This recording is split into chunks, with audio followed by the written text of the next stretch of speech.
Welcome to EnglishPass podcast, brought to you from our local studio in Calgary. I'm your host, Samantha, and today we're diving into an exciting topic: getting a driver's license in Canada. Whether you're a beginner or intermediate learner, in this podcast, we're helping you level up your English listening and reading skills. And before we get started, let me tell you that the sponsor of this episode is TypeFit, keyboard typing practice and learning service. Today, we're exploring something really interesting: getting a driver's license in Canada. This is a fantastic subject for English learners because it covers a lot of practical vocabulary and real-world situations. So let's dive right in. Obtaining a driver's license in Canada is a journey that requires patience, study, and a commitment to safety. Because Canada is a federal state, there is no single national driver's license. Instead, each of the 10 provinces and 3 territories manages its own licensing system. This means that the rules you follow in Toronto, Ontario, might be slightly different from the rules in Vancouver, British Columbia. However, almost every province uses a specific process called graduated licensing. This is a system designed to help new drivers gain experience slowly over time under low-risk conditions before they get their full driving privileges. Why do we do this? It is because statistics show that new drivers are much more likely to be involved in accidents. By limiting where and when a new driver can go, the government helps them build the skills they need to stay safe on the road.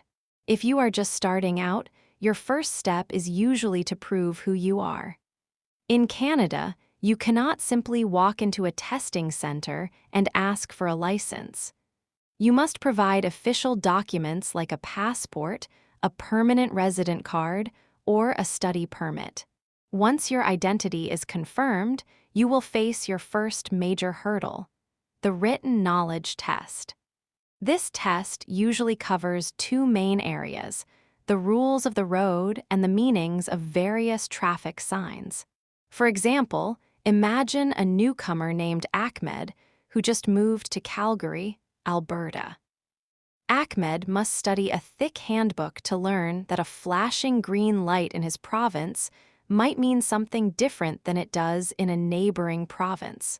After he passes the written test and a basic vision test, he receives his learner's permit.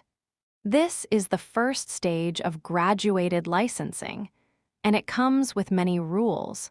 A key vocabulary word to understand in this process is graduated licensing.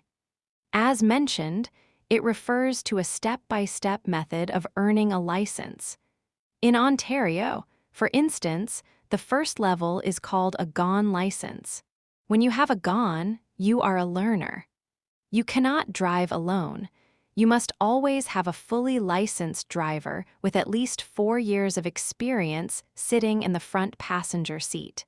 You also cannot drive on high-speed expressways or drive between midnight and 5 in the morning. Furthermore, your blood alcohol level must be 0. This is a very strict rule because Canada takes a very firm stance against impaired driving. The word impaired describes a situation where a person's mental or physical abilities are reduced, usually by alcohol or drugs. Even a tiny amount of alcohol can lead to a gone driver losing their permit immediately. After practicing for several months, usually 8 to 12 months, a learner can take their first road test. This is a practical exam where an examiner sits in the car with you and watches how you handle the vehicle. Let's look at the example of Chloe, a young woman in Halifax, Nova Scotia. During her road test, she has to demonstrate a 3-point turn, parallel parking, and how to safely merge into traffic. If she passes, she moves to the second stage, often called a jitwo or a probationary license. At this stage, Chloe can finally drive alone. However, she still has some restrictions, such as maintaining a 0 blood alcohol level and limiting the number of young passengers she can carry at night. This middle stage usually lasts for about a year. It is a time for the driver to gain confidence without the constant supervision of an older adult. While many people think getting a license is just for teenagers, Canada has a huge population of immigrants who need to drive for work or family life. This brings us to an important concept called reciprocity. Reciprocity is a mutual agreement between two countries or provinces to recognize each other's driver's licenses. For example, imagine Maria, who moves from the United States to British Columbia. Because the US and Canada have a reciprocity agreement, Maria can simply exchange her American license for a Canadian one without taking a written or road test. However, if a driver comes from a country without this agreement, they might have to start from the beginning of the graduated licensing system, though they can sometimes get credit for their previous years of experience to skip the waiting periods. Another interesting cultural note is how Canada's geography and climate affect driving. In many parts of the world, driving is a luxury, but in Canada's vast landscape, it is often a necessity. Because of this, winter driving is a major topic in licensing. In the province of Quebec, it is actually a legal requirement for all vehicles to have winter tires during the cold months. Have you ever wondered why Canadian drivers seem so calm in the snow? It is because they are taught from the beginning how to handle skidding and low visibility. For example, a driver in Winnipeg might practice how to steer into a slide on an icy patch to regain control of their car. This specialized knowledge is a big part of the cultural identity of Canadian road users. As you move through the levels of licensing, you eventually take a final road test to earn your full license. This is the highest level, often called a Class 5 or a G license.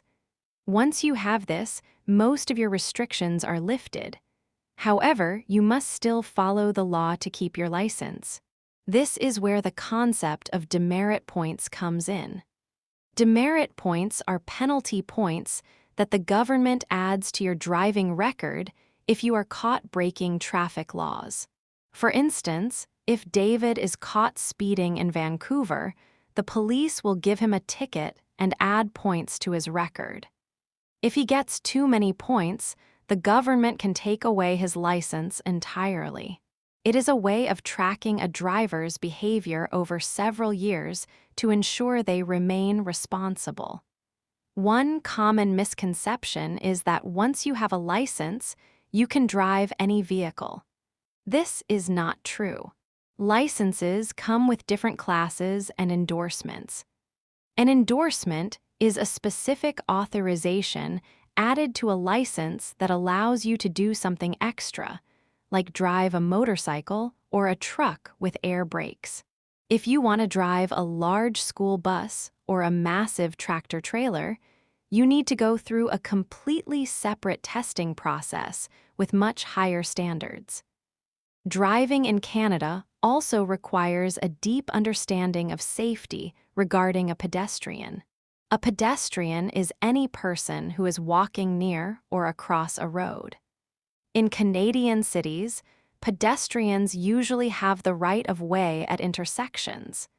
This means that even if you have a green light to turn, you must wait for people to finish crossing the street before you move your car. Failure to do this is one of the most common reasons people fail their road tests. Imagine Sarah, who is taking her test in downtown Toronto. She sees a pedestrian stepping off the curb. Even though the person is far away, The examiner expects Sarah to wait and show that she is prioritizing the person's safety over her own speed. Historically, the process of getting a license was much easier. In the early 20th century, you could often just pay a small fee and receive a piece of paper. But as cars became faster and the population grew, the number of accidents increased. By the 1990s, most provinces realized that young and new drivers needed more training, which led to the creation of the graduated systems we see today. This history shows a shift in Canadian culture from seeing driving as a right to seeing it as a privilege that must be earned through demonstrated skill and responsibility. Finally, we must mention the cost and insurance. Getting a license is not free. You must pay for each test, for the physical license card, and often for driving school. Many Canadians choose to attend a certified driving school because it can reduce the time you have to wait between tests. More importantly, completing a course can lower your insurance premiums. Insurance is mandatory in Canada. You cannot legally drive a car without it. Because insurance for new drivers is very expensive, anything that proves you are a safe, educated driver is worth the investment. In summary, whether you are a teenager in rural Saskatchewan or a new resident in a busy city like Montreal, the path to a Canadian driver's license is a structured process of learning and testing. It begins with identity and knowledge, moves through supervised practice, and ends with a full license that represents a commitment to the safety of everyone on the road. By understanding terms like reciprocity, demerit points, and graduated licensing, and by preparing for the unique challenges of winter weather and pedestrian safety, you can successfully navigate this important milestone in Canadian life. And that's all for today's episode of EnglishPass podcast. I hope you found this helpful. Remember to practice what you've learned and don't be afraid to make mistakes. That's how we improve. If you enjoyed this episode, make sure to subscribe and join us next time. Let me remind you that the sponsor of the episode is TypeFit, and I suggest to check the link at the description.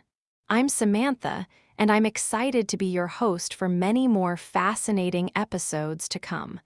Until then, keep learning and keep growing. Goodbye.